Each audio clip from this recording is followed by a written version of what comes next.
Okay. Praise the lord. Good evening. Good evening. Thanks to everyone. First మొట్టమొదటిగా ఈ యొక్క అవకాశంను ఇచ్చినందుకు దేవునికి స్తుతి మహిమ ఘనత చెల్లిస్తున్నాను. తర్వాత జ్యోతి మేడం గారు నన్ను ఈరోజు వర్షిప్లో ఈరోజు కార్యక్రమాల్లో మాట్లాడమన్నందుకు వారికి కూడా వందనాలు చెల్లిస్తున్నాను. మరి మన యొక్క ముఖ్య వాక్యము గలతీయుల పత్రిక నుండి తీసుకొనబడినది. గలతీయులు 4వ అధ్యాయము 4-5 వచనంలో, అయితే కాలము పరిపూర్ణమైనప్పుడు దేవుడు తన కుమారుని పంపెను. ఆయన స్త్రీ యందు పుట్టి మనము దత్తపుత్రులం కావాలనని ధర్మశాస్త్రమునకు లోబడి ఉన్న వారిని విమోచించుటకై ధర్మశాస్త్రమునకు లోబడిన వాడాయను. ఒక చిన్న ప్రార్థన చేసుకుందామండి, తర్వాత మనం ఈ వివరణలోకి వెళ్దాం. మహాప్రేమ కలిగిన మా తండ్రి, అత్యున్నత సింహాసనం మీద ఆసీనుడై మా దేవ, be thou exalted O God above the heavens, let thy glory be above all the earth, because thy mercy is great unto the heavens, thy truth unto the clouds. అవును ప్రభా, ఎంతో గొప్ప దేవుడు తండ్రి. ఈ అవకాశం ఇచ్చినందుకు మీకు వందనములు, స్తుతులు, స్తోత్రం నాయన. మీరే మాట్లాడండి, మీ స్వరము మాకు వినిపించండి. మీ దాసునైన నన్ను మీ శిలువ చాటును మరుగుపరిచి మీ యొక్క పరిశుద్ధాత్మ చేత నింపి మీరు నాతో మాతో అందరితో మాట్లాడమని యేసునామమున అడిగి వేడుకొంచున్నాం తండ్రి. ఆమేన్. ఈ క్రిస్మస్ సందర్భము, క్రిస్మస్ అంటే క్రైస్ట్ మాస్. మాస్ అంటే it's a central worship which includes singing, songs, celebrating Eucharist అంటే హోలీ కమ్యూనియన్, ఇవన్నీ తీసుకోవడం, దేవుణ్ణి ఆరాధించడం, ఈ అంశాలన్నీ మాస్లో ఉంటాయి. అందుకనే క్యాథలిక్స్ ఎక్కడికి వెళ్తున్నారంటే వర్షిప్ వెళ్తున్నామన్నారు, వాళ్ళు మాస్కి వెళ్తున్నామంటారు. So mass is basically a type of central worship where in all these things are there. So ఇక్కడ ఏంటంటే ఇది యేసుక్రీస్తుకు ఆయన జన్మించిన దినం కాబట్టి ఆయనను ఆరాధించే సమయము, మరి ఆయన గురించి తెలుసుకునే సమయం క్రిస్మస్. ఈ క్రిస్మస్ అనేది ఏంటి విషయం? జనరల్గా క్రిస్మస్ అంటే పబ్లిక్లో బయటికి హిందువులకు చూసే వాళ్ళకి ఏంటి, ఒక క్రిస్మస్ ట్రీ, ఒక గ్రేట్ స్టార్, మరి వీరు స్కిట్స్ వేస్తుంటే అక్కడ గొల్లలు, ఒంటెలను తీసుకురావడం, గొర్రెలను తీసుకురావడం, జ్ఞానులు వచ్చినారు, బంగారు సాంబ్రాణి బోలము, ఇవన్నీ బహుమానాలు తీసుకొని వచ్చినారు. ఇంకా అమెరికాలో అయితే శాంటా క్లాస్, డియర్, ఇవన్నీ చాలా చాలా ఉంటాయి. గిఫ్ట్స్ ఇవ్వటము, ఇవన్నీ ఎక్స్టర్నల్ సింబల్స్. ఇది మంచిది కాదని కాదు, కానీ these are also good. So సమాజంలో ఇవి జరగటానికి మరి పిండి వంటలు చేసుకోవడం, బంధుమిత్రులతో కలుసుకోవడము, అందరూ ఒక ప్రాంతంలో చేరి ముచ్చటించడము, దేవుణ్ణి గుర్చిన వాక్యాలను చూసుకొని మరి క్యారల్స్ పాటలు పాడడము, ఇదంతా సంతోషానికి external symbols. But what is the essence, what's the meaning of Christmas? దీన్ని మనం తెలుసుకుందాం. క్రిస్మస్ అనేది మొట్టమొదట యేసుక్రీస్తు జన్మించినప్పుడు బెత్లెహేములో అది స్టార్ట్ కాలేదండి. క్రిస్మస్ అనేది దేవుడు తన మస్తిష్కంలో, తన ఆలోచనతో యేసు మెస్సయ్యాను, రక్షకుణ్ణి లోకాన్ని పంపాలని ఎప్పుడైతే ఆలోచన వచ్చిందో ఆ రోజే క్రిస్మస్ స్టార్ట్ అయింది. That's the beginning of Christmas. So ఆయన ఇది ఆదికాండము 3వ అధ్యాయము 15వ వచనంలోనే అది స్టార్ట్ అయింది. క్రిస్మస్ అనేది ఆదికాండము 3వ అధ్యాయం 15వ వచనంలోనే అది స్టార్ట్ అయింది. అది మనం తర్వాత చూస్తాము. ఇప్పుడు మనం చూసే విషయం ఏంటంటే, కాలము పరిపూర్ణమైనప్పుడు దేవుడు తన కుమారుని పంపెను. ఈ క్రిస్మస్ అనేది ఏదో ఒక యాదృచ్ఛికంగా కానీ, ఏదో ఒక సమయంలో జరిగిందని కానీ అలాంటిది కాదు. ఈ క్రిస్మస్ అనేది దానికి దేవుని ప్రణాళిక అనేది ఉంది. ఈ ప్రణాళిక మొట్టమొదట్లోనే దేవుడు రచించి ఉన్నాడు. కాలము పరిపూర్ణమైనప్పుడు దేవుడు తన కుమారుని పంపెను. కాలము పరిపూర్ణం కావటం ఎందుకు? మానవుడు తప్పిపోయినాడు, ఆజ్ఞను అతిక్రమించినాడు. మరి ఆయన నిత్య రాజ్యాన్ని కోల్పోయినాడు, ఆత్మీయంగా మరణం చెందినాడు, శాపగ్రస్తుడైనాడు. నువ్వు ఏ రోజైతే ఆ మంచి చెడులను తెలుసుకునే ఫలాలను తింటావో ఆ రోజే నీవు చచ్చదవన్నాడు. చచ్చాడు మానవుడు. ఆ పని చేసినాడు, ఆజ్ఞను అతిక్రమించినాడు.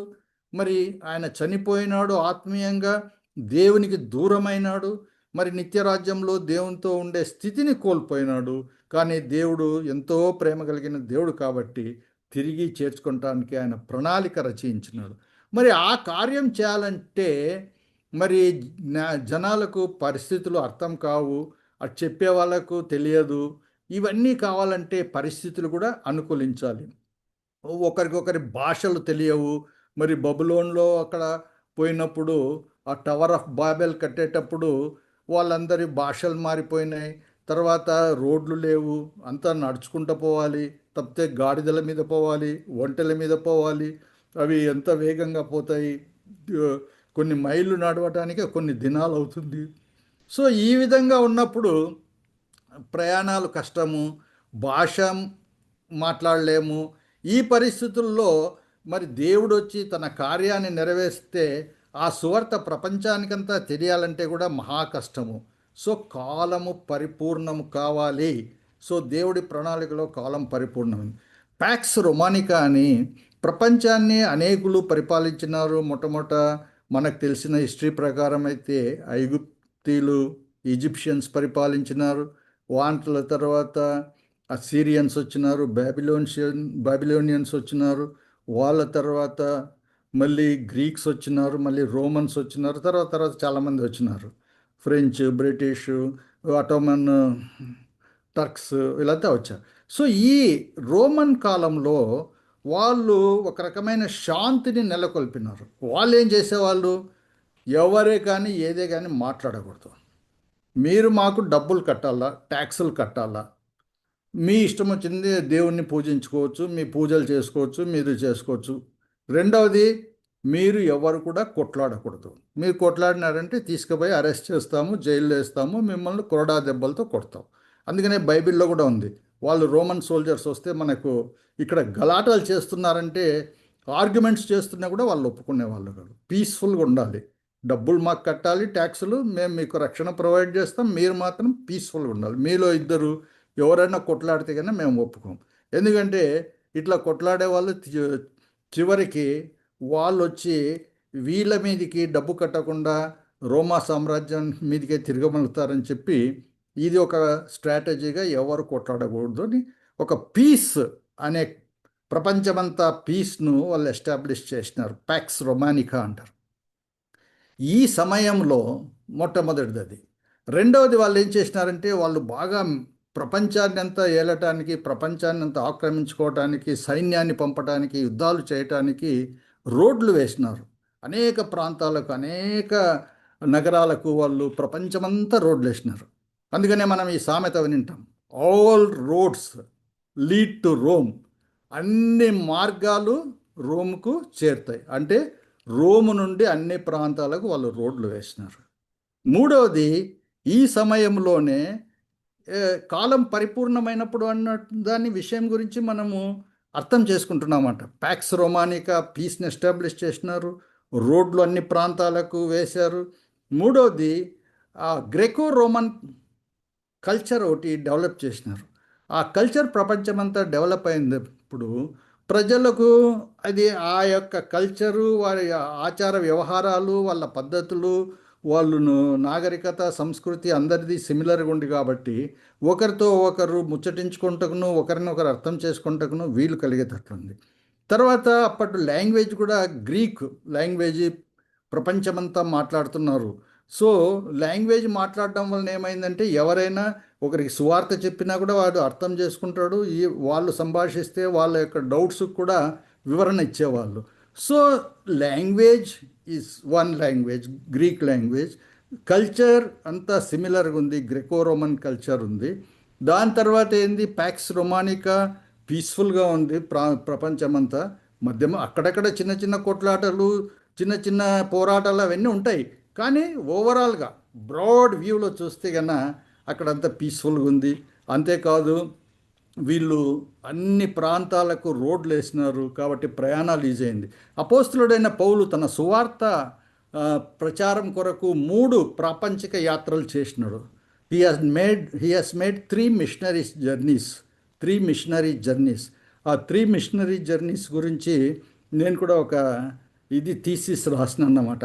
దాంట్లో ఉన్నటువంటి ఇంపార్టెన్స్, ప్రాముఖ్యత, ఒక్కొక్క ఊరికి ఎలా వెళ్ళాడు, అక్కడ ఏం చేసినాడు, ఇవన్నీ.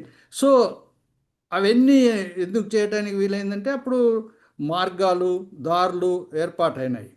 సో ఇవన్నీ సంభవించినందుకు సువార్త, దేవుడు చేసిన, యేసుక్రీస్తు ప్రభు మెస్సయ రక్షకుడు చేసిన కార్యక్రమాలు అందరికీ తెలియటానికి వీలవుతుంది, అందరికీ అర్థం చేసుకోవడానికి వీలవుతుంది. అందరూ ఆయనను గురించి తెలుసుకొని ఆయన శిలువ మీద చేసిన కార్యక్రమం, మన కొరకు వచ్చి మన పాప పరిహారార్థం మనలను దత్తపుత్రులు కావాలని ధర్మశాస్త్రం లోబడి ఉన్న వారిని విమోచించుటగా ఆయన చేసిన కార్యక్రమం అంతా తెలుసుకొని అందరూ రక్షణ పొందగలరు అనే సమయం ఆసన్నమైనది. కాబట్టి దేవుడు ఎప్పటికీ ముందుగా రాడు, ఆలస్యం చేయడు. ఆయన సరి అయిన సమయంలో ఆయన కార్యక్రమం చేస్తాడు. ఆయన ప్రణాళిక చొప్పున సరి అయిన సమయంలో కాలము పరిపూర్ణమైనప్పుడు దేవుడు తన కుమారుని పంపెను. కాబట్టి ప్రియులారా, మనం గమనించుకోవాల్సింది ఏంటంటే దేవుడికి ప్రతిదీ ఆయన ప్రణాళిక రచిస్తాడు. మన జీవితంలో మనం ఎన్నో విషయాలు ఇంకా కాలేదంటే కాదు.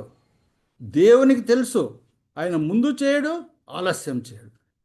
సరి అయిన సమయంలో, సరి అయిన పాయింట్ ఆఫ్ టైంలో he will definitely do it. కాలం పరిపూర్ణమైనప్పుడు ఆయన చేస్తాడు. కాబట్టి మనం ఏదన్నా ఇంకా కాలేదు, ఒక పెళ్ళి కానీ ఇంకా కాలేదు, ఒక ఉద్యోగం ఇంకా రాలేదు, ఇంకా అది కాలే, ఇది కాలే, ఇల్లు ఇంకా పూర్తి కాలే, వాళ్ళు వస్తామన్నది, వాళ్ళు మాకు సహాయం చేస్తామనేది అది కాలేదు, డబ్బులు ఇవ్వాల్సిన వాళ్ళు ఇవి కాలేదు, మనకు అనేక సమస్యలు ఉండొచ్చు.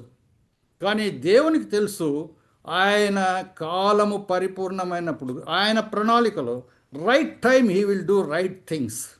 ఇది మనం నేర్చుకోవాల్సినటువంటి మొదటి అంశము. క్రిస్మస్లో తెలుసుకోవాల్సింది ఈ గలతీయులు 4వ అధ్యాయంలో, అయితే కాలం పరిపూర్ణమైనప్పుడు దేవుడు తన కుమారుని పంపింది. దేవుడు ఎప్పుడైనా పంపగలడు, కానీ ఆ చేసిన పని అది ఉపయోగార్థం, అందరికీ తెలియాల, భాష రావాల, ప్రజలు పోయి చెప్పాల, మరి దారులు ఉండాలి, ఆ గ్రెకో రోమన్ కల్చర్ ఉండాలి, అల్లర్లు, వైలెన్స్ ఉండకూడదు, పీస్ఫుల్గా ఉండాలి. ఈ రోమన్ టైంలో అదంతా ఎస్టాబ్లిష్ అయినప్పుడు ఆయన రోమియోల కాలంలోనే ఆయన జన్మించినాడు. మనకు తెలుసు, ఆ హేరోదు టైంలోనే ఆయన జన్మించినాడు బెత్లెహేంపురంలో. సో మొట్టమొదటిదిగా మనం తెలుసుకోవాల్సింది ఏంటంటే ఆయన ముందుగా జరిపించడు, ఆలస్యం చేయడు, అన్నీ తగు సమయంలో he will do right things in right time. ఆయన తప్పకుండా నెరవేరుస్తాడు. ఇంకోటి ఏంటంటే అప్పటికీ అనేక ప్రవచనాలు ఉన్నాయన్నమాట. ఆ ప్రవచనాలు కొరకు వాళ్ళు ఎదురు చూస్తున్న ఆ సమయంలోనే వచ్చింది. రెండవది, దేవుడు తన కుమారుని స్త్రీ యందు జన్మించిన వాడిని పంపినాడు. ఆయన ఒక దూతను పంపలేదు, ఒక చెరుబింని పంపలేదు, ఒక సెరాఫిమ్ను పంపలేదు, ఆయన ఒక ఏంజల్ను పంపలేదు. ఆయన తన సొంత కుమారుని పంపించినాడు. మరి ఈయన ఏంటి, సొంత కుమారుడు is a very historical person. Our God Jesus Christ is a historical person. He is not a mythological person. Historical person అంటే చారిత్రాత్మక వ్యక్తి. మైథాలజికల్ అంటే ఊహాజనితమైనటువంటి వ్యక్తి. అనేకమైనటువంటి దేవుళ్ళు కానీ, అనేకమైనటువంటి క్యారెక్టర్స్ కానీ రచయితల యొక్క ఊహ మీద ఆధారపడి వాళ్ళు రాసినటువంటి వ్యక్తులు ఉంటారు. మరి గ్రీకు గాడ్స్ కానీ, రోమన్ గాడ్స్ కానీ, అంతకుముందు ఉన్నటువంటి గాడ్స్ కానీ, వాళ్ళందరూ ఊహాజనితమైన మానవుని మేధస్సులో నుండి ఆలోచనల్లో పుట్టినటువంటి వ్యక్తి అన్నమాట. చారిత్రాత్మక వ్యక్తి మన ప్రభు అయిన యేసుక్రీస్తు.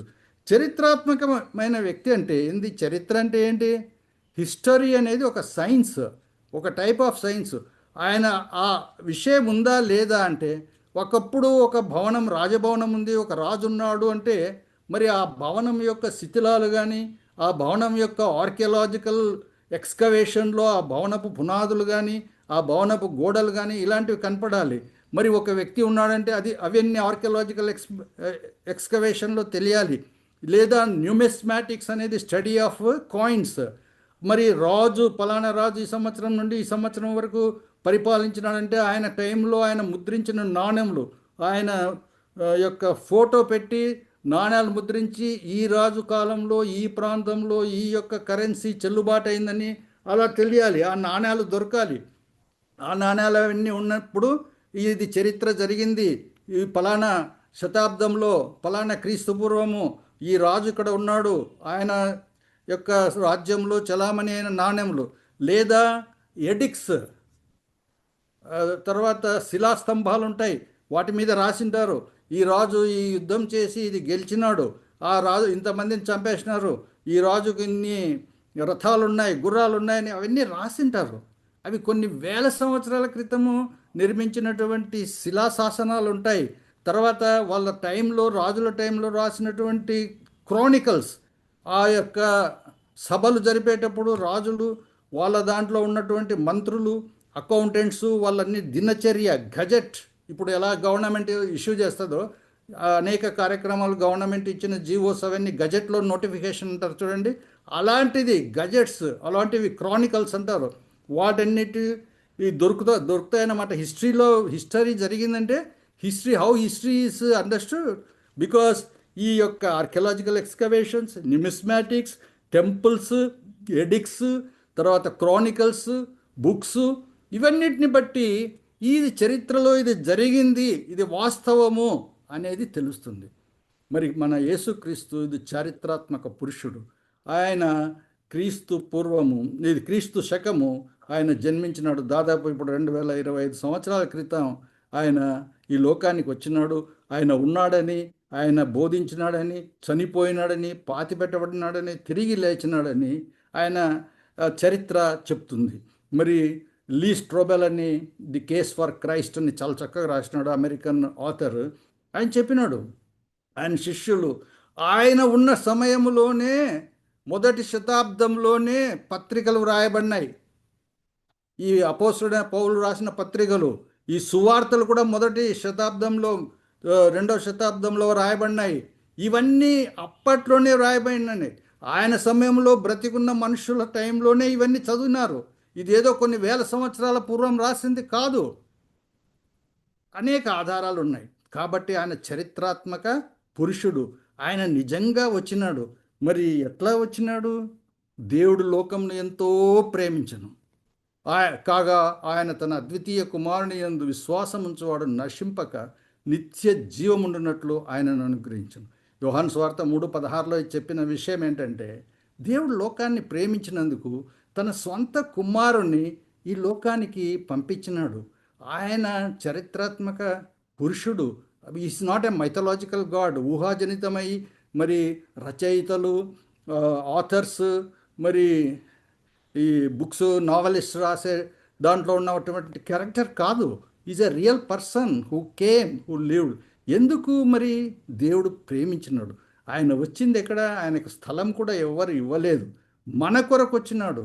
తన ప్రాణాన్ని ఆయన పెట్టి, ఫణంగా పెట్టి మనల్ని మన పాపముల నుండి విమోచించుటకు ఆయన వచ్చినాడు.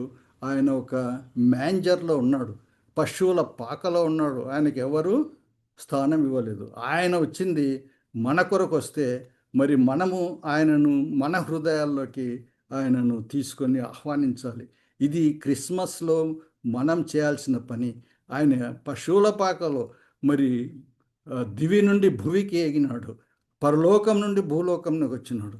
అంత ఐశ్వర్యవంతుడు, అంత సర్వాధికారి అయిన దేవుడు నీ కొరకు నా కొరకు ఒక చాలా దీనస్థితిలో దరిద్రుడుగా ఒక పశువుల పాకలో ఆయన పొత్తిగుడ్డలతో పరుండబెట్టినారు. కాబట్టి మరి మనము ఆయనను స్వీకరించే సమయం ఇది. ఇది ఆలోచన చేసి అర్థం చేసుకొని మన హృదయంలో ఆయనకు చోటు ఇవ్వాలి. ఎందుకంటే ఆయన ఎంతో ప్రేమతో వచ్చినాడు. ఆయనే గొప్ప దేవుడైన మరి మన కొరకు వచ్చినందుకు మనం పట్టించుకోకుండా మరి ఈ ఇతరుల మాదిరి అసలు స్థలం లేదు, మా దగ్గర స్థలం లేదు, సత్రంలో స్థలం లేదు, చివరికి ఆయన ఆ పరిస్థితి ఏంటంటే ఒక పశువుల పాకలో ఉన్నాడు. మరి అక్కడే పెడదామా, మన హృదయాల్లో తీసుకుందామా, ఆయనను గౌరవిస్తామా, ఆరాధిస్తామా, ఆయన చెప్పిన కార్యాలు చేద్దామా అనే విషయాన్ని ఆలోచించుకోవాల్సినటువంటిది ఈ క్రిస్మస్ సందర్భం మరి ఒకసారి. తర్వాత మనం 2 విషయాలు చూసాం. మొట్టమొదటి కాలం సంపూర్ణమైనప్పుడు ఆయన తన కుమారుని పంపినాడు. కాబట్టి ఆయన ముందు రాడు, వెనక రాడు. ఆయన చేసే కార్యక్రమాలన్నీ సరైన సమయంలో చేస్తాడు. కాబట్టి మనం ఎలాంటి చీకు, చింత, తొందర, ఈ అదేంటి యాంగ్జైటీ ఉండకూడదు మన జీవితంలో. కాబట్టి ఆయన సరైన సమయంలో చేస్తాడు. రెండవది, ఆయన ఎంతో ప్రేమ కలిగిన దేవుడు మన కొరకు వచ్చినాడు. కాబట్టి మనము ఆయనకు మన హృదయాల్లో చేర్చుకోవాలి. ఎందుకంటే మనల్ని విమోచించడానికి ఆయన మొత్తం కోల్పోయినాడు. కాబట్టి మనం ఆయనను చేర్చుకోవాలి. He wanted to restore our relationship with God. అందుకని ఆయన వచ్చినాడు. మనం దత్తపుత్రులమయ్యాం, వారసులమయ్యాం, విమోచింపబడ్డాము. కాబట్టి మన శాపం నుండి మనల్ని వైదొలిగించడానికి, మనల్ని విముక్తి చేయడానికి ఆయన వచ్చినాడు. కాబట్టి మనం ఆయనను చేర్చుకోవాలి. తర్వాత ఆయన చూస్తాం. మూడో విషయం, మీకా సువార్తలో ఏమని రాయబడిందంటే 5వ అధ్యాయం 2వ వచనంలో, బెత్లెహేము ఎఫ్రాతా, యూదావారి కుటుంబంలోని స్వల్ప గ్రామమైనను నా కొరకు ఇశ్రాయేలీలను ఏలబోవాడు నీలో నుండి వచ్చును. పురాతన కాలం మొదలుకొని శాశ్వత కాలము ఆయన ప్రత్యక్షమవుచుండెను.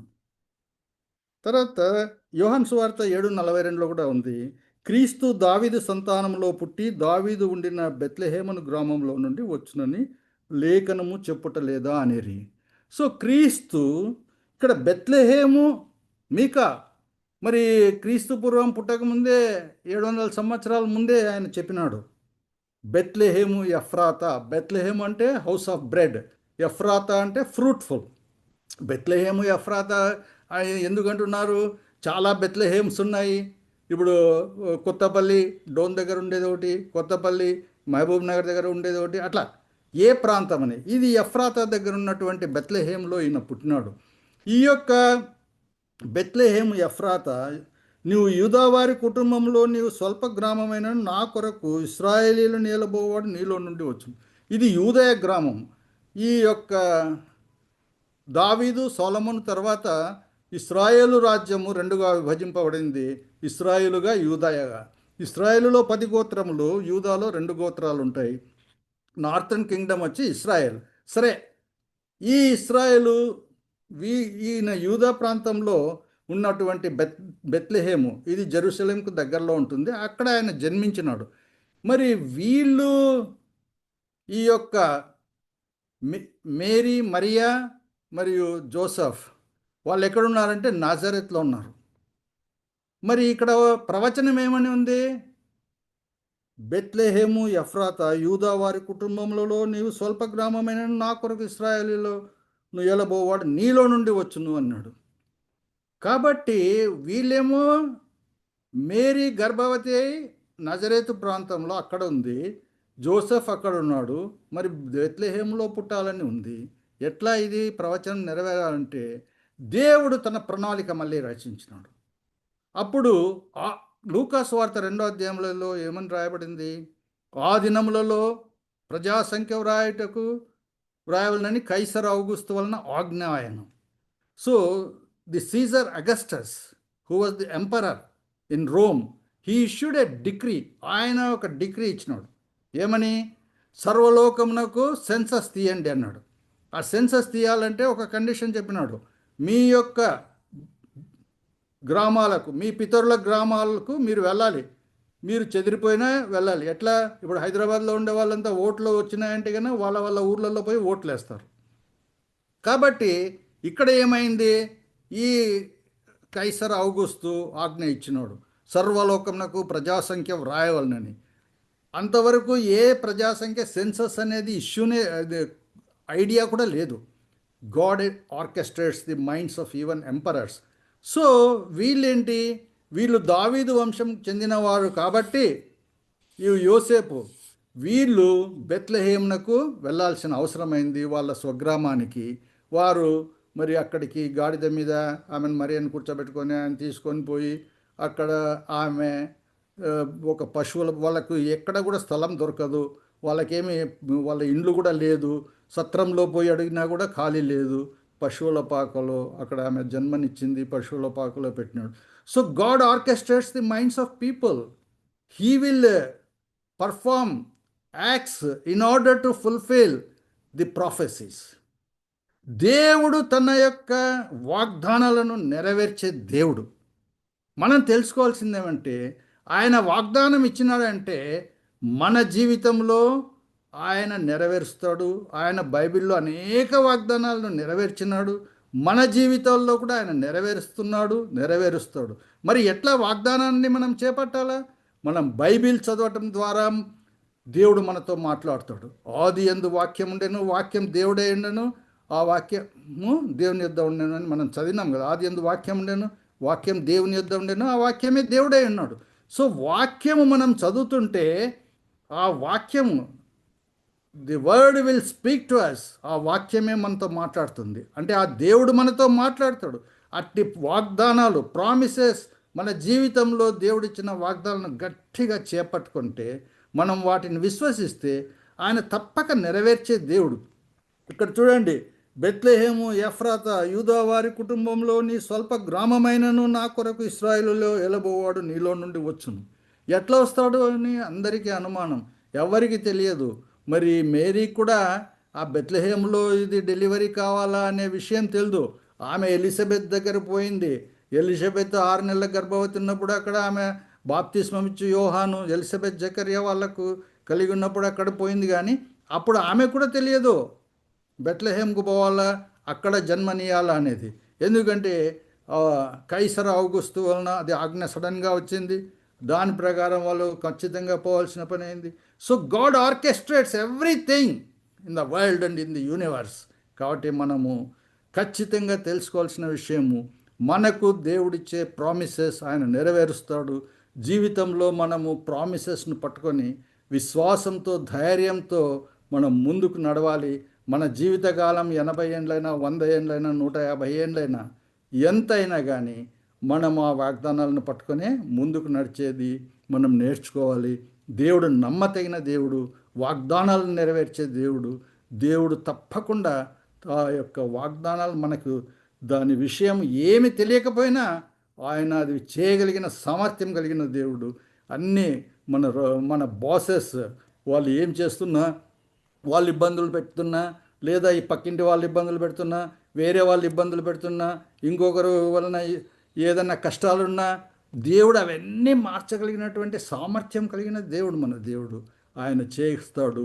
కాబట్టి మనం ధైర్యంగా క్రిస్మస్ సమయంలో వాగ్దానాలను నెరవేర్చే దేవుడు మనకున్నాడని, ఆయన క్రిస్మస్లో మనకు వచ్చినందుకు మనకు ఇది తెలియజేస్తున్నాడు. బెత్లెహేము ఎఫ్రాత యూదావారి కుటుంబములలో నీ స్వల్ప గ్రామమైన నువ్వు నా కొరకు ఇశ్రాయేలును ఏలబోవాడు నీలో నుండి వచ్చును. ఆయన చెప్పిన మాటలన్నీ నెరవేర్చినాడు. ఇంకొక విషయం చూసుకొని మనము దీన్ని క్లోజ్ చేస్తాం. మత్తయి సువార్త 1వ అధ్యాయం 22, 23లో ఉంది. ఏమని ఉంది? ఇదిగో కన్యక గర్భవతి అయి కుమారుని కనును, ఆయనకు ఇమ్మానుయేలను పేరు పెట్టుదురు. ఇమ్మానుయేల్ అంటే భాషాంతరంలో దేవుడు మనకు తోడని అర్థం. మరి ఇమ్మానుయేలు అని పేరు పెట్టండి, ఆయన పేరు పెడతారని చెప్పినారు. ఆయనకు ఇమ్మానుయేలను పేరు పెట్టుదురు. దానికి అర్థం ఏంటంటే దేవుడు మనకు తోడు. దేవుడు మనకు తోడంటే ఏంటి? నిర్గమాకాండంలో చూస్తే 3వ అధ్యాయంలో దేవుడు దిగి వచ్చినాడు. ఇశ్రాయేలీలు వాళ్ళు వెట్టి చాకిరీ చేస్తూ, మట్టి కలుపుకుంటూ, ఇటుకలు తయారు చేస్తూ, మరి పశువుల గ్రాసాన్ని అదంతా తయారు చేస్తూ, దాన్ని కలిపి చేస్తూ రాత్రింబగళ్ళు పనిచేసేవాళ్ళు. ఏంటి వాళ్ళు రాత్రింబగళ్ళు ఎందుకు చేస్తున్నారు? ఈ ఇశ్రాయేలీల సంఖ్య పెరుగుతుంది, మరి వీరి యొక్క ఐగుప్తీయుల సంఖ్య ప్రపోర్షనేట్గా తగ్గిపోతుంది. మనం చూడండి 3వ అధ్యాయము, నిర్గమాకాండం 3వ అధ్యాయము 7వ వచనం నుండి ఎవరైనా చదువుతారా? చదవమంటారా? నిర్గమాకాండము 3వ అధ్యాయము 7వ వచనం. మరియు యెహోవా ఇట్లా నేను ఐగుప్తులోనున్న నా ప్రజల బాధను నిశ్చయంగా చూచితిని. పనులలో తమను కష్టపెట్టు వారిని బట్టి వారు పెట్టిన మొరను వింటిని. వారు పెట్టిన మొరను వింటిని. వారి దుఃఖ దినములు నాకు తెలిసే ఉన్నవి. దుఃఖ దినములో. కాబట్టి ఐగుప్తీయుల చేతిలో నుండి వారిని విడిపించుటకును, ఆ దేశంలో నుండి విశాలమైన మంచి దేశంనకు, అనగా కనానీయులకు, హిత్తీయులకు, అమోరీయులకు, పెరెజ్జీయులకు, హివ్వీయులకు, యెబూసీయులకు నివాస స్థానమై పాలు తేనెలు ప్రవహించు దేశమునకు వారిని నడిపించుటకు దిగి వచ్చి ఉన్నాను. చూడండి, పరలోకం నుండి ఆయన దిగి వచ్చినాడంటే ఎందుకు? నిశ్చయముగా వాళ్ళ బాధను చూచినాను, పనిలో తమ్ము కష్టపెట్టేవారిని చూసి వారి మొరను కూడా విన్నాను. వాళ్ళ బాధ చూసినా వాళ్ళ మొరను విన్నాను. వాళ్ళని విడిపించుటకు నేను పైనుండి దిగి వచ్చినాను, తర్వాత వారిని నేను నడిపిస్తాను అంటున్నాడు. సో ఆయన ఏమంటున్నాడు? వారిని నడిపించుటకు దిగి వచ్చి ఉన్నాను. మన దేవుడు ఎక్కడనో ఉండి ఏదో చూసుకుంటూ ఏదో జరగని ఎట్లన్నా పోని అనే విషయం కాదు. ఆయన చూస్తున్నాడు, మన బాధలు చూస్తున్నాడు, మన మొర వింటాడు, మన కొరకు దిగి వస్తున్నాడు, మన వెంట ఉంటాడు. ఇమ్మానుయేలు అనగా ఏంటి? దేవుడు మీతో ఉన్నాడు అనే విషయాన్ని మనకు చెప్తున్నాడు. ఏంటి? మన దేవుడు అంత గొప్ప దేవుడు, మన పక్కనే ఉంటాడు, మన తోడుగా ఉంటాడు, మన ముందుంటాడు, వెనక ఉంటాడు. అందుకనే కీర్తనకారుడు ఏంటి? ఇప్పుడు ఆయన మన సిక్నెస్లో ఉంటాడు, మన బాధల్లో ఉంటాడు, మన పరిస్థితుల్లో ఉంటాడు. మన ఒంటరి వాడమైన ఉన్నామే. ఎట్లా? మా పిల్లలు ఇక్కడ లేరే, వాళ్ళు ఎక్కడనో విదేశాలలో ఉన్నారు, మాకెవరు దిక్కున్నారు, మాకింత వయసు వచ్చింది అని మనం ఏమన్నా బాధపడుతుండొచ్చు. కానీ మనకు దేవుడు ఉన్నాడని జ్ఞాపకం చేసుకోవాలి. మనం ఒంటరిగా లేము, మన చుట్టూ దేవుడున్నాడు, మన పక్కనే దేవుడున్నాడు. మనకు సిక్నెస్ వస్తే ఎవరు చూసుకుంటారు? ఎవడు నాకు లేరే? కాదు, దేవుడే ఉన్నాడు. మన ఆర్థిక స్థితిగతుల్లో ఇబ్బందుల్లో ఉన్నామా? దేవుడు ఉన్నాడు. ఇది జ్ఞాపకం పెట్టుకోవాలి, దేవుడు ఉన్నాడు. అందుకే కీర్తనకారుడు ఏమన్నాడు? సామెతలు 23:4లో, గాఢాంధకారపు లోయలో నేను సంచరించినను, ఏ అపాయమునకు భయపడను, నీవు నాకు తోడై ఉందువు. సో అపాయంలో సంచరించిన గాఢాంధకారం లోయ అంటే ఏంటి? అక్కడ అది డీప్ కట్ ఉంటుంది, భూమిలో డీప్ కట్, అక్కడ నీరు ప్రవహిస్తుంటుంది. అక్కడంతా శబ్దాలు ఎట్లా వస్తుంటాయంటే ఈకోస్ ఎక్కువ ఉంటాయి, సౌండ్స్ హో హో అనడము, ఒకదానికొకటి ప్రతిబింబించడము, సౌండ్ అన్ని రెసిప్రోకల్ సౌండ్స్ వస్తుంటాయి. భయంకరంగా ఉంటుంది అక్కడ సంచరించాలంటే, ఎంతో భయం. అటువంటి లోయలో, ఆ ప్రాంతంలో మళ్ళీ అంధకారం, చీకటి. ఆ చీకటి ఎట్లాంటిది? గాఢాంధకారం, దట్టమైన చీకటి. అక్కడ సంచరిస్తున్నా కూడా, అంత క్లిష్ట పరిస్థితిలో ఉన్నా కూడా ఏ అపాయమునకు భయపడను అంటున్నాడు. ఎందుకు? ఈయన ధైర్యంతో కాదు ఆయన భయపడకుండాను ఉంటాననేది. నీవు నాకు తోడయ్యిందువు అంటున్నాడు. నీవు ఉండవు కాబట్టి నేను ధైర్యంగా పోతానంటున్నాడు. ఈయన యొక్క సామర్థ్యాన్ని బట్టి ఆయన ధైర్యం చెప్పకపోవడం లేదు. యెహోవా నామమున నేను నిన్ను జయిస్తానంటున్నాడు, దేవుని నామంలో, గొల్లియాతును కూడా. కాబట్టి నీవు తోడై ఉంటావు. మనం ఇది జ్ఞాపకం చేసుకోవాలి. మన ఇమ్మానుయేలు దేవుడు మనకు తోడు. అలాగే మనం యెషయా 41:10లో ఏమని ఉంది? యెషయా 41:10, నీవు నా దాసుడవని నేను నిన్ను విపేక్షింపక ఏర్పరచుకుంటున్న నేను నీతో చెప్పి ఉన్నాను, నీకు తోడై ఉన్నాను, భయపడకము, నేను నీ దేవుడనై ఉన్నాను, దిగులు పడకము. దేవుడు క్లియర్గా చెప్తున్నాడు, నీకు తోడై ఉన్నాను, భయపడొద్దు, దిగులు పడొద్దు. నువ్వు దిగులు పడుతున్నావేమో, నీకు భర్త లేదని, నీ కొడుకు లేడని, నీ తల్లి లేదని, నీ తమ్ముడు లేడని, నీ అన్న లేడని, నీ బావ లేడని, ఇంకా నీకు కావాల్సినటువంటి స్నేహితుడు లేడని, దిగులు పడుతున్నావేమో, కానీ ఒక్క విషయం జ్ఞాపకం చేసుకో, దేవుడు నీకు తోడుగా ఉన్నాడు. ఆయన సజీవుడైన దేవుడు, ఆయన శక్తివంతుడైన దేవుడు. Is a God almighty, is Jehovah Rapha, ఆయన స్వస్థపరిచే దేవుడు. ఈజ్ ఎ జహోవా జైరే, ఆయన నీకు he's the God who provides, ఆయన మీకు ఇవ్వగలడు. జహోవా, ఆయన సైన్యములకు అధిపతి, ఏ కార్యక్రమమైనా ఏ కార్యమైనా ఆయన చేయగలిగినటువంటి సమర్థుడు. అట్టి దేవుడు మనకున్నాడు. కాబట్టి నీ దిగులు పడొద్దయ్యా, దిగులు పడొద్దమ్మా అని చెప్తున్నారు. మనము క్రిస్మస్లో నేర్చుకోవాల్సిన విషయం, భయపడకుండా ఉండాలి. ఏమైనా, ఒంటరివాడైనా, ఒంటరిదాన్నైనా, ముసలివాడినైనా, సిక్ బెడ్లో ఉన్న, ఆసుపత్రిలో ఉన్న, దేవుడు మనకు తోడై ఉంటాడు. ఆయన ఏమంటున్నాడు? నేను నిన్ను బలపరుతును, నీకు సహాయం చేయవాడని నేనే అంటున్నాడు. డ్యూటరానమీ 31:8, ద్వితీయోపదేశకాండం 31:8లో చూస్తే ఏమనుంది? నీ ముందర నడుచువాడు యెహోవా, ఆయన నీకు తోడయ్యుండును, ఆయన నిన్ను విడువడు, నిన్ను ఎడబాయడు, భయపడకుము, విస్మయముందకుము. కాబట్టి మన ముందర నడిచేవాడు ఆయనే, మన ప్రక్కన ఉండేవాడు ఆయన్నే. ఆయన విడువడు, ఆయన ఎడబాయడు. చాలా గట్టిగా చెప్తున్నారు బైబిల్లో వాక్యము. The grass withers and the flowers fall, but the word of our God endures for ever. ఏమనుంది తెలుగులో? గ్రాస్ విదర్స్, గడ్డి వాడిపోతుంది, పుష్పము రాలిపోతుంది, కానీ దేవుని మాటలు నిత్యం నిలుస్తాయి, అవి జరుగుతాయి. కాబట్టి మనకు ఆయన తోడై ఉన్నాడు. ఇమ్మానుయేల్ అంటే ఆయన మనకు తోడుగా ఉండటానికి. ఆయన వచ్చిందే ఆయన చూపించడానికి. ఆయన ఒక చారిత్రక పురుషుడుగా వచ్చినాడు. ఆయన ఏదో మైథలాజికల్ గాడ్ కాదు.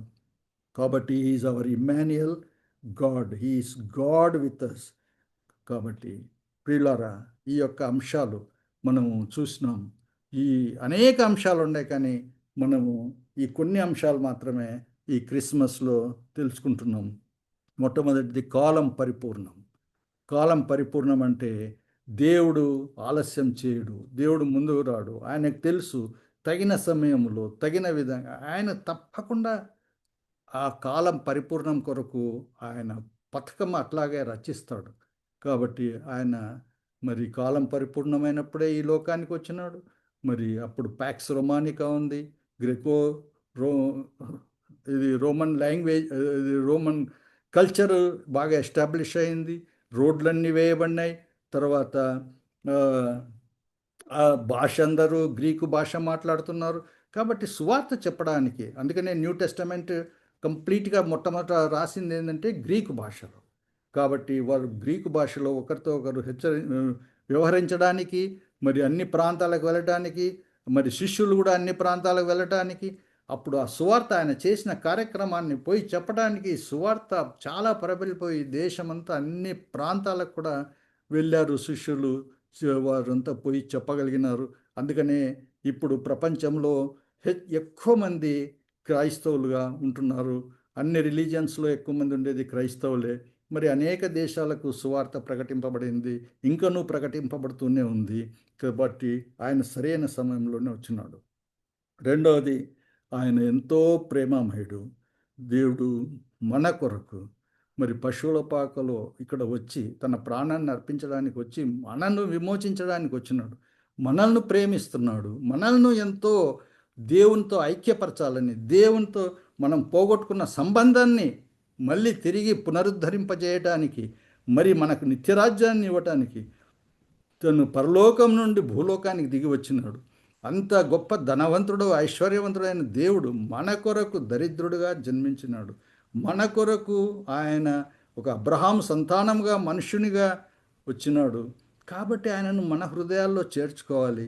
మరి క్రిస్మస్ సంతోషం ఎప్పుడు ఉంటుందంటే మన హృదయాల్లో ఆయనను చేర్చుకున్నప్పుడే మనకు సంతోషం ఉంటుంది. తర్వాత మనం చూసినాం, దేవుడు తను ఇచ్చినటువంటి ప్రాఫెసీ, అది ప్రాఫెటిక్ వర్సెస్ అవన్నీ కూడా నెరవేర్చినాడు. ఎన్ని ప్రాఫెసీస్ ఉన్నాయో అవన్నీ నెరవేర్చినాడు. ఆయన వాగ్దానాలను నెరవేర్చే దేవుడు. కాబట్టి మనకిచ్చిన వాగ్దానాలను కూడా ఆయన నెరవేరుస్తాడు. మనం వాగ్దానాలు ఏంటంటే మనం ప్రార్థన చేసే ద్వారా బైబిల్ చదవటం ద్వారా ఆయన మనతో మాట్లాడతాడు, మనకు వాగ్దానాలు ఇస్తాడు. కాబట్టి ఆ వాగ్దానాలను మనం గట్టిగా చేపట్టుకొని మనము వాటిని పొందాలి. అవన్నీ they will all be realized. మన జీవితాల్లో అవి కూడా తప్పకుండా నెరవేరుతాయి. కాబట్టి మనం విశ్వాసంతో, ధైర్యంతో ముందుకు పోవచ్చు. తర్వాత ఆయనకు ఇమ్మానుయేలు అని పేరు పెట్టబడింది. ఆయన దేవుడు మనకు తోడని మనం తెలుసుకోవాలి. దేవుడు మనకు తోడంటే మనం ఎంతో విషయాల్లో ఆయన మనకు తోడుగా ఉంటాడంటే మనం ధైర్యంగా ఉండాలి, మనం భయపడకూడదు. గాఢాంధకారపు లోయలో సంచరించిన ఏ అపాయమునకు భయపడను, ఎందుకంటే నీవు నాకు తోడైందు అంటున్నాడు. తర్వాత యెషయాలో 41:10 చెప్పుకున్నాము, నీకు తోడై ఉన్నాను, భయపడకము, నేను నీ దేవుడినై ఉన్నాను. ఏ స్థితిలో ఉన్నా, ఏ పరిస్థితిలో ఉన్నా, ఒంటరిగా ఉన్నా, వృద్ధురాలుగా ఉన్నా, వృద్ధుడుగా ఉన్నా, మరి ఆర్థిక బాధల్లో ఉన్నా, కష్టాలలో ఉన్నా, ఈ ప్రపంచమంతా మనల్ని తిరస్కరించిన దేవుడు మనకు తోడై ఉన్నాడు. ఈ ధైర్యంతో దేవుడు నా హృదయంలో ఉన్నాడు, నా ప్రక్కన ఉన్నాడు, నాకు తోడుగా ఉన్నాడు. ఆయన శక్తిమంతుడు. Is L షదాయ్, all powerful, all mighty God. ఆయన అన్నీ చేయగలిగిన సామర్థ్యం కలిగిన దేవుడు. ఆయనను మించిన దేవుడు ఎవరు లేరు. ఆయనకు మించిన శక్తి ఏది లేదు. ఆయనకు సర్వశక్తులు ఆయన కలిగి ఉన్నాడు. కాబట్టి మనం భయపడకుండా ముందుకు వెళ్ళాలి. తర్వాత ఆయన నిన్ను విడువడు, ఎడబాయడు. అరే మనం విడిచిపెట్టినా కూడా ఆయన విడిచిపెట్టాడు. కాబట్టి ఆయనను గట్టిగా పట్టుకుందాం, ఆయనతో నడుస్తాం, ఆయనతో ముందంజ వేస్తాం. కాబట్టి క్రిస్మస్లో ఈ 4 విషయాలు కనీసం మనం తెలుసుకొని ధైర్యముగా, నమ్మకంతో, విశ్వాసంతో, సంతోషంతో, ఆనందంతో ఇట్టి దేవుడు మన కొరకు ఈ క్రిస్మస్లో వచ్చి కార్యక్రమం చేసినాడని, ఇవన్నీ మనకు తెలియజేస్తున్నాడని మనం సంతోషంతో ముందుకు సాగుదాం. చిన్న ప్రార్థన చేస్తా అండి. మహాప్రేమ కలిగిన మా తండ్రి, ఇదిగో నాయన, మీరు ఇంతవరకు మాతో మాట్లాడి మరి మీ యొక్క క్రిస్మస్ యొక్క ఉద్దేశాలను, క్రిస్మస్ యొక్క భావాన్ని మాకు తెలియజేసిన దాన్ని బట్టి మీకు వందనములు, స్తుతులు, స్తోత్రములు తండ్రి. అవును నాయన, కాలం సంపూర్ణమైనప్పుడే మీరు వచ్చినారు ప్రభు. మీరు ఎంత మాత్రం ఆలస్యం చేయరు, అనవసరంగా ముందుకనే రారు తండ్రి. మీరు సరైన సమయంలో, సరైన వేళ మీ కార్యక్రమాలను నెరవేరుస్తారు. మీరు ఎంతో ప్రేమ కలిగిన దేవుడు. మీరు మమ్మల్ని ప్రేమించి, పాపులమైన మమ్మల్ని ప్రేమించి మాకు రక్షణనిచ్చుటకు మీరు ఈ లోకానికి దిగి వచ్చిన మేమేమి చేయగలము? మిమ్మల్ని మా హృదయాల్లో చేర్చుకొని మీకు మా హృదయంలో స్థలం ఇవ్వటమే మా కార్యక్రమం తండ్రి. అవును ప్రభు, మీరు చేసిన దాన్ని బట్టి మీకు వందనములు, స్తుతులు, స్తోత్రం. మీరు వాగ్దానాలను నెరవేర్చే దేవుడు. మీ యొక్క మాటలు ఎప్పటికీ తప్పిపోవు. ప్రతి వాగ్దానాన్ని మీరు నెరవేర్చగలరు. మీ వాగ్దానాన్ని నెరవేర్చేదానికి ఎన్ని సమస్యలు, ఎన్ని ఆటంకాలు, మా ఊహకు అందని పరిస్థితులు ఉన్నప్పటికీ వాటినన్నిటినీ మీరు ఆర్కెస్ట్రేట్ చేసి, మీరు తొలగించి మీ యొక్క వాగ్దానాలను నెరవేర్చగలిగినటువంటి సామర్థ్యుడు. ఆయన ప్రతి ఒక్కరితో మాట్లాడండి. ప్రతి ఒక్కరికి వారి అవసరతలను బట్టి మీరు వాగ్దానం చేయండి దేవా. మీ యొక్క వాగ్దానాలు ఎందు మేము విశ్వసిస్తూ ముందుకు పోవటం సహాయం దయచేయండి. ఇదిగో నాయన, అంత మాత్రమే కాదు, మీరు ఇమ్మానుయేలు దేవుడు, మాకు తోడై ఉంటున్నారు. అన్ని సకల సమయాల్లో మీరు తోడై ఉంటున్నారు. మా కష్టాల్లో, మా ఇబ్బందుల్లో, మా పరిస్థితుల్లో, మా యొక్క వృద్ధాప్యాల్లో, మా యొక్క విడోహుడ్లో, మా యొక్క లేమితనంలో, మా యొక్క ఉద్యోగాలు లేని సమయంలో, మరి ఇతరులు మమ్మల్ని పెద్దగా ప్రేమించలేని సమయంలో కూడా మీరు అన్ని విషయాల్లో కూడా మీరు మాకు తోడై ఉంటున్నందుకు మీకే వందనములు, స్తుతులు, స్తోత్రములు.